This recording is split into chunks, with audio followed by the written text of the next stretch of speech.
ವೀಕ್ಷಕರೇ, ಜೀವನದಲ್ಲಿ ಯಾವತ್ತೂ ಧೈರ್ಯ ಕಳ್ಕೋಬೇಡಿ. ಇವತ್ತಲ್ಲ ನಾಳೆ ನೀವು ಅನ್ಕೊಂಡಿರೋ ಥರನೇ ಜೀವನ ಮಾಡ್ತೀರಾ. ನಿಮ್ಮ ಟೈಮ್ ಕೂಡ ಬಂದೇ ಬರುತ್ತೆ. ಎಲ್ರಿಗೂ ನಮಸ್ಕಾರ. Welcome to Ramu Astro. ಇವತ್ತಿನ ವಿಡಿಯೋ ನಿಮಗೋಸ್ಕರ.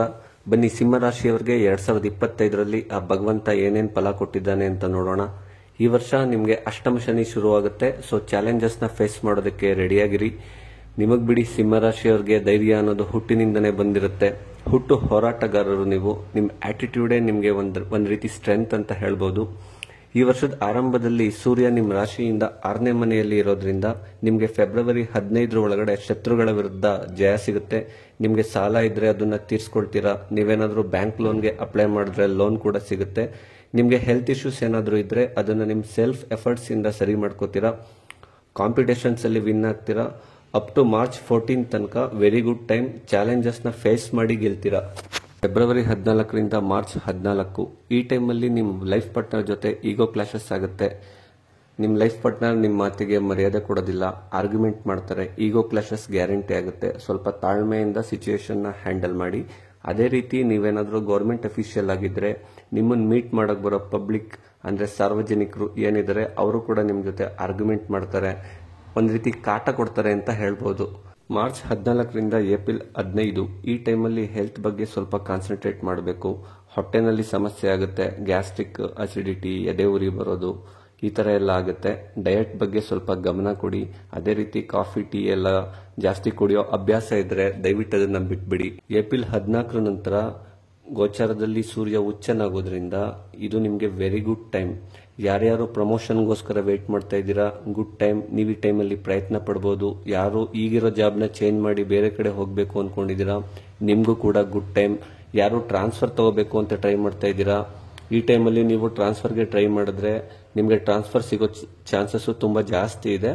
ಆದ್ರೆ ಇಲ್ಲೊಂದು ನೋಟ್ ಅಂತ ಹೇಳಬೇಕು, ನಿಮ್ ಪರ್ಸನಲ್ ಹಾರೋಸ್ಕೋಪ್ ಇದಕ್ಕೆ ಸಪೋರ್ಟ್ ಮಾಡಬೇಕು. ಮೇ 18 ನಂತರ ರಾಹು ನಿಮ್ 8ನೇ ಮನೆಯಿಂದ 7ನೇ ಮನೆ ಪ್ರವೇಶ ಮಾಡೋದ್ರಿಂದ ಅರ್ಧಕ್ಕೆ ನಿಂತಿರೋ ನಿಮ್ ಕೆಲಸ ಕಾರ್ಯಗಳು ಪುನರಾರಂಭ ಆಗುತ್ತೆ. ಡೈಲಿ ಇನ್ಕಮ್ ಬರೋ ಬಿಸ್ನೆಸ್ ಯಾರು ಮಾಡ್ತಾ ಇದ್ದಾರೆ, ಎಕ್ಸಾಂಪಲ್ ರಿಟೇಲ್ ಬಿಸ್ನೆಸ್ ಅಥವಾ ನಿಮ್ದು ಯಾವುದೋ ಬಟ್ಟೆ ಶಾಪ್ ಇದೆ, ನಿಮ್ದೇನೋ ಮೊಬೈಲ್ ಅಂಗಡಿ ಇದೆ, ಈ ತರ ಯಾರಿದ್ದೀರಾ ನಿಮ್ದೆಲ್ಲ ಬಿಸ್ನೆಸ್ ಎಕ್ಸ್ಪಾನ್ಷನ್ ಆಗುತ್ತೆ. ನಿಮ್ ಬಿಸ್ನೆಸ್ ಟರ್ನ್ ಓವರ್ ಜಾಸ್ತಿ ಆಗುತ್ತೆ. ಸಪೋಸ್ ನೀವು ಇದಕ್ಕಿಂತ ಮುಂಚೆ 1.5 ವರ್ಷದಿಂದ ನಿಮ್ ಬಿಸ್ನೆಸ್ ನ ಎಕ್ಸ್ಪ್ಯಾಂಡ್ ಮಾಡಬೇಕು. ಸಪೋಸ್ ಒಂದು ಚಿಕ್ಕ ಅಂಗಡಿ ಇರುತ್ತೆ, ಅದನ್ನ ದೊಡ್ಡದಾಗಿ ಮಾಡಬೇಕು. ಯಾವ್ದೋ ಮೊಬೈಲ್ ಶಾಪ್ ಇಟ್ಕೊಂಡಿರ್ತೀರಾ, ಬಟ್ಟೆ ಶಾಪ್ ಇಟ್ಕೊಂಡಿರ್ತೀರಾ, ಈ ತರ ಯೋಚನೆ ಮಾಡಿ. ಆ ಕೆಲಸಗಳೇನಾದ್ರೂ ಅರ್ಧಕ್ಕೆ ನಿಂತಿದ್ರೆ ಅದು ಮತ್ತೆ ಪುನರಾರಂಭ ಆಗುತ್ತೆ. ಆದ್ರೆ ಒಂದ್ ಬ್ಯಾಡ್ ನ್ಯೂಸ್ ಅಂತ ಹೇಳಬೇಕು, ನಿಮ್ ಮದುವೆ ಜೀವನದಲ್ಲಿ ಸ್ವಲ್ಪ ಡಿಸ್ಟರ್ಬೆನ್ಸ್ಗಳು ಶುರು ಆಗುತ್ತೆ. ರಾಹು ಡಿಸ್ಟರ್ಬೆನ್ಸ್ ಕ್ರಿಯೇಟ್ ಮಾಡುತ್ತೆ. ಸಡನ್ ನೆಗೆಟಿವ್ ಈವೆಂಟ್ಸ್ಗಳು ನಡೆಯೋ ಚಾನ್ಸಸ್ ತುಂಬಾ ಜಾಸ್ತಿ ಇದೆ. ನೀವೇನ್ ಮಾಡಬೇಕು ಅಂದ್ರೆ ನಿಮ್ ಪಾರ್ಟ್ನರ್ನ ಬೇಕು ಬೇಡಗಳನ್ನ ಸೂಕ್ಷ್ಮವಾಗಿ ಗಮನಿಸಬೇಕು. ಓವರ್ ಆಲ್ ಡೀಪ್ ಆಗಿ ಅಬ್ಸರ್ವ್ ಮಾಡಬೇಕು. ಅವ್ರಿಗೆ ಏನ್ ಬೇಕೋ ಅವ್ರು ಕೇಳಕ್ ಮುಂಚೆ ನೀವೇ ಪ್ರೊವೈಡ್ ಮಾಡಬೇಕು. ಅನುಮಾನ ಪಡಬಾರ್ದು. ಹಾಗೆ ನೀವೇನಾದ್ರೂ ಪಾರ್ಟ್ನರ್ಶಿಪ್ ಅಲ್ಲಿ ಬಿಸ್ನೆಸ್ ಮಾಡ್ತಾ ಇದ್ರೆ ಮೋಸ ಹೋಗೋ ಚಾನ್ಸಸ್ ಜಾಸ್ತಿ ಇರುತ್ತೆ. ಅಥವಾ ನೀವೇನಾದ್ರೂ ಹೊಸದಾಗಿ ಪಾರ್ಟ್ನರ್ಶಿಪ್ ಬಿಸ್ನೆಸ್ ಶುರು ಮಾಡಬೇಕು ಅನ್ಕೊಂಡಿದ್ರೆ ಅದನ್ನ ಈ ವರ್ಷ ಮೇ ಆದ್ಮೇಲೆ ನೆಕ್ಸ್ಟ್ 18 ತಿಂಗಳು ಮಾಡದೇ ಇದ್ರೇನೆ ತುಂಬಾ ಒಳ್ಳೇದು. ಅಂತೂ ಮಾಡಲೇಬೇಕು ಅನ್ನೋ ಪರಿಸ್ಥಿತಿ ಇದೆ ಅಂತಂದ್ರೆ ತುಂಬಾ ಎಚ್ಚರಿಕೆಯಿಂದ ಡಾಕ್ಯುಮೆಂಟೇಶನ್ ಏನಿದೆ ಅದೆಲ್ಲ ಲೀಗಲ್ ಆಗಿ ಮಾಡ್ಕೊಂಡು ಮಾಡಿದ್ರೆ ತುಂಬಾ ಒಳ್ಳೇದು. ಸಪೋಸ್ ಇವಾಗ ನೀವು ಯಾವ್ದೋ ನಾರ್ಮಲ್ ಆಗಿ ಒಂದು ಅಗ್ರಿಮೆಂಟ್ ಮಾಡ್ಕೋತೀರಾ ಅನ್ಕೊಳ್ಳಿ, ಅದ್ರ ಬದಲು ಆ ಅಗ್ರಿಮೆಂಟ್ ನ ರಿಜಿಸ್ಟರ್ ಮಾಡಿಸಿ ಮಾಡ್ಕೊಳ್ಳೋದು ತುಂಬಾ ಸೇಫ್ಟಿ. ನೀವು ಮಾಡೋ ಕೆಲಸಗಳು ಈ ರೀತಿ ಕಂಪ್ಲೀಟ್ ಡಾಕ್ಯುಮೆಂಟೇಶನ್ ಲೀಗಲ್ ಆಗಿರ್ಬೇಕು. ಈ ತರ ಮಾಡ್ಕೊಂಡು ಮಾಡಿದ್ರೆ ಒಳ್ಳೇದು. ಮಾರ್ಚ್ ನಂತರ ನಿಮ್ಗೆ ಅಷ್ಟಮ ಶನಿ ಶುರು ಆಗೋದ್ರಿಂದ ನಿಮ್ ಜೀವನದಲ್ಲಿ ಚಾಲೆಂಜಸ್ಗಳು ಜಾಸ್ತಿ ಆಗುತ್ತೆ. ತುಂಬಾ ಚಾಲೆಂಜಸ್ ಬರುತ್ತೆ. ಆದ್ರೆ ನಿಮ್ ಜಾತಕದಲ್ಲಿ ಶನಿ ಬಲವಾಗಿದ್ರೆ ನಿಮ್ಗೆ ಇದು ಚಾಲೆಂಜ್ ಅಂತ ಫೀಲ್ ಆಗುತ್ತೆ. ಪ್ರಾಬ್ಲಮ್ನ ಸಾಲ್ವ್ ಮಾಡೋದಕ್ಕೆ ಯೋಚನೆ ಮಾಡ್ತೀರಾ.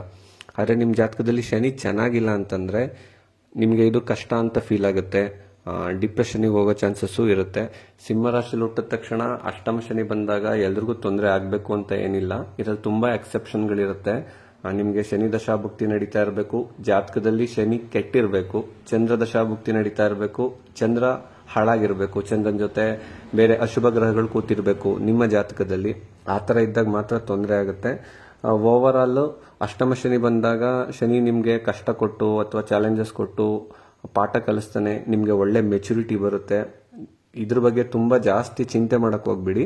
ಹಾಗೆ ಗುರುವಿನ ಗೋಚಾರ ಆಗೋದ್ರಿಂದ ಯಾರೆಲ್ಲ ಮಗುವಿನ ನಿರೀಕ್ಷೆಯಲ್ಲಿ ಇರ್ತೀರಾ ಅವರಿಗೆಲ್ಲ ಈ ವರ್ಷ ಮಕ್ಕಳ ಭಾಗ್ಯ ಸಿಗುತ್ತೆ. ಸಂತಾನ ಪ್ರಾಪ್ತಿಯಾಗುತ್ತೆ. ಆದರೆ ಪರ್ಸನಲ್ ಹಾರೋಸ್ಕೋಪ್ ಸಪೋರ್ಟ್ ಮಾಡಬೇಕು. ಹಾಗೆ ಗಂಟ್ಲಿಗೆ ಸಂಬಂಧಪಟ್ಟ ಆರೋಗ್ಯ ಸಮಸ್ಯೆ ಉಂಟಾಗೋ ಸಾಧ್ಯತೆ ಜಾಸ್ತಿ ಇದೆ. ಇದ್ರ ಬಗ್ಗೆ ಕೂಡ ಗಮನ ಕೊಡಿ. ನಾನು ಕೊನೆಯದಾಗಿ ಒಂದು ಮಾತು ಹೇಳಬೇಕು. ಜೀವನದಲ್ಲಿ ಏನೇ ಕಷ್ಟ ಬಂದ್ರೂ ಅದನ್ನು ಚಾಲೆಂಜ್ ಆಗಿ ತಗೊಳ್ಳಿ. ಕಾನ್ಫಿಡೆನ್ಸ್ ಇಂದ ಫೈಟ್ ಮಾಡಿ, ತಾಳ್ಮೆಯಿಂದ ಹ್ಯಾಂಡಲ್ ಮಾಡಿ. ಅವಾಗ ಅದೆಂಥ ಚಾಲೆಂಜ್ ಆದ್ರೂ ಫೈಟ್ ಮಾಡಿ ಅದರಿಂದ ಹೊರಗಡೆ ಬರ್ಬೋದು. ಇವತ್ತಿನ ವಿಡಿಯೋ ಇಲ್ಲಿ ಮುಗಿಸ್ತಾ ಇದ್ದೀನಿ. ವಿಡಿಯೋ ಇಷ್ಟ ಆಗಿದ್ರೆ ಲೈಕ್ ಮಾಡಿ, ಶೇರ್ ಮಾಡಿ. ಇದೇ ರೀತಿ ಹೆಚ್ಚಿನ ವಿಡಿಯೋಗಾಗಿ ನನ್ನ ಚಾನಲ್ ಸಬ್ಸ್ಕ್ರೈಬ್ ಮಾಡೋದನ್ನ ಮರಿಬೇಡಿ. ಎಲ್ರಿಗೂ ಒಳ್ಳೇದಾಗ್ಲಿ. Thank you.